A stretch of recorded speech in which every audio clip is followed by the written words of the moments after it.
Early medieval period.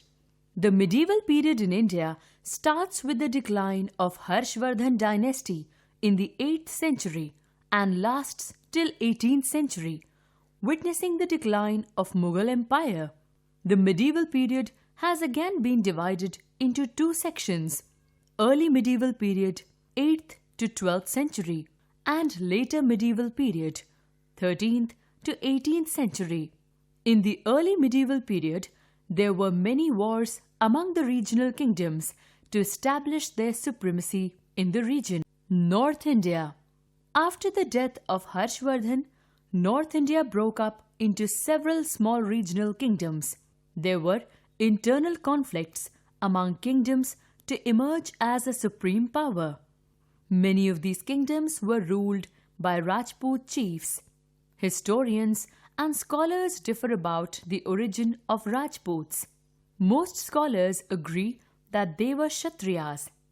The Rajputs themselves say that they are Suryavanshi, belonging to the sun's family, or Chandravanshi, belonging to the moon's family.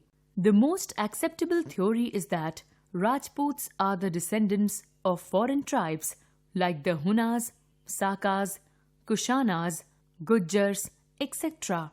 As time passed, these tribes of foreign descent got assimilated into Hindu society. After the decline of Harsha's empire, the Pratyahara dynasty came into prominence in North India. The Pratyahars were engaged in tripartite struggle with Palas and Rashtrakutas from the 8th to 10th centuries. They became great rivals as they fought to control northern India with its capital at Kannauj.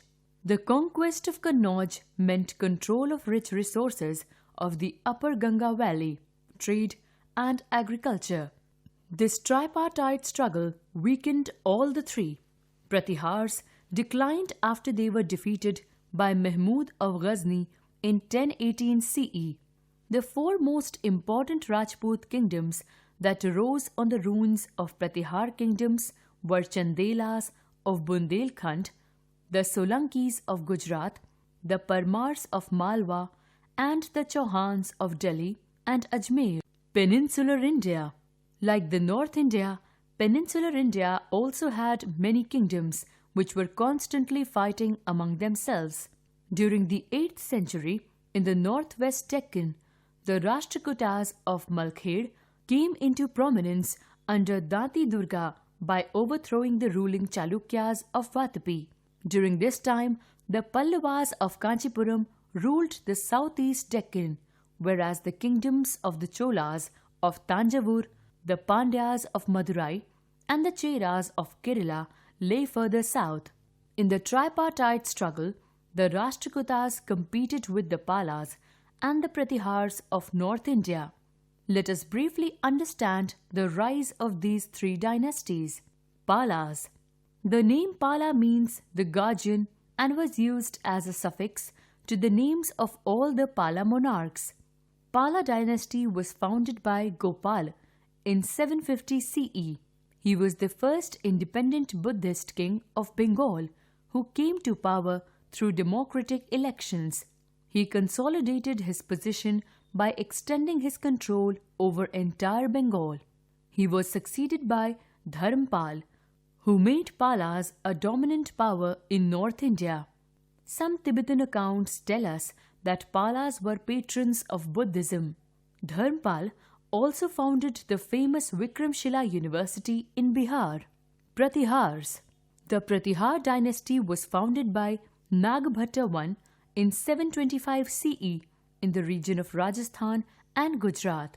Pratyahars had a long lineage of powerful rulers like Vatsaraj and Bhoj. Raja Bhoj established the largest empire in northern India with Kannauj as its capital. He issued silver coins with the mark of Varaha, an incarnation of Lord Vishnu. The Pratyahars were patrons of art and architecture. They built magnificent buildings and temples at Kannauj. Raja Bhoj wrote many books on varied subjects like medicine, astronomy, grammar, religion, and architecture. The powerful army of Pratyahars kept Arabs in check and, in a way, saved northern India from foreign invaders. Pratyahars were destroyed by the attacks of Mahmud of Ghazni. After the decline of Pratyahars, many smaller kingdoms came up. Prominent among them were Chandelas of Bundelkhand and Sisodias of Mewar. Rashtrakutas. The Rashtrakutas dominated in the Maharashtra region between 8th to 10th century CE. They came to power after the fall of Chalukyas of Badami in the Deccan. The emergence of Rashtrakutas heralded a new era in the history of medieval India. It was the Rashtrakutas who first forged north to the Gangetic plains and successfully contested their light against the Palas of Bengal and the Pratyahars of Gujarat.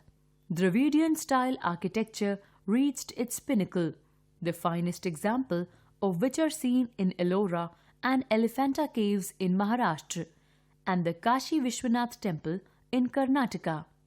All these temples now are UNESCO's World Heritage Sites. Rashtrakutas inherited the cultural traditions of Karnataka, spoke Kannada as their mother tongue, and almost all their inscriptions are in Kannada. Amogh Varsha, who was the successor of famous Rashtrakuta king Govinda III, was a great patron of literature and the author of Kaviraj Marg, which is one of the earliest Kannada works on poetry. The 9th century saw the rise of some of the great Kannada poets like Sri Vijaya Ponna and Adikavi Pampa. The Rashtrakuta contribution to art and architecture is reflected in the magnificent rock-cut shrines of Ellora and Elephant. The Tripartite Struggle. The ancient period witnessed a continuous struggle for almost 200 years among the Palas, the Pratyahars and the Rashtrakutas for the control of Kannauj from 780 CE to 910 CE. This struggle was known as the Tripartite Struggle. Kannauj was an important and prosperous city because of its strategic location. The control over Kannauj meant the control over the whole of Gangetic Valley. Moreover, the region was very fertile and situated on an important trade route. Dharampal, the famous Pala ruler, ruled Kannauj, but he was defeated by the Pratyahar ruler Vatsaraj, who himself was defeated by the famous Rashtrakuta king Dhruv. King Bhoj, the Pratyahar ruler, later defeated Vatsaraj and regained Kannauj. Pratyahars were again defeated by Rashtrakutas. This constant struggle between the three kingdoms drained their resources and exhausted them. This was the main reason for their decline. Administration in early medieval period. In medieval period, the king's position was powerful as he was the head of the administration as well as the commander-in-chief of the armed forces. His office was hereditary and he was generally succeeded by his eldest son. But over the period of time, the king's position weakened. Taxes on land, trade, and crafts were the main sources of revenue of the medieval rulers.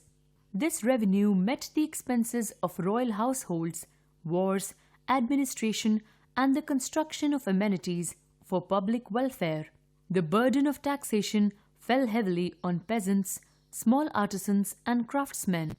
To win the loyalty of important officials and powerful Brahmins, rulers gave them land as grants. Those who received such land became king's feudatories and were called Bhogpati. The land was given away in lieu of a salary. A feudatory had to pay a part of the revenue collected to the king and had to provide military support during war. Apart from Bhogpatis, many areas were ruled by defeated rajas called Samantas.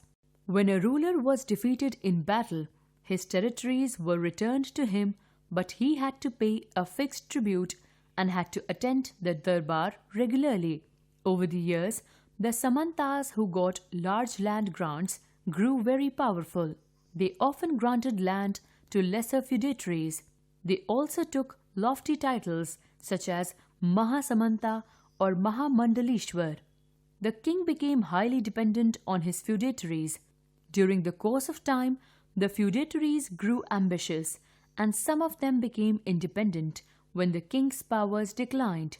In all the North Indian kingdoms, the lowest unit of administration was the village government.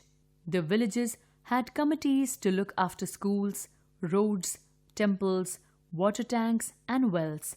They worked in cooperation with village headman and also helped in settling disputes over land and cattle. The practice of forming trade guilds continued, and the individual members of the guild had to obey all its rules. After some time, some of these trainees emerged as subcastes or jatis. From the inscriptions of this period, we find the existence of the guilds of potters, weavers, and artisans.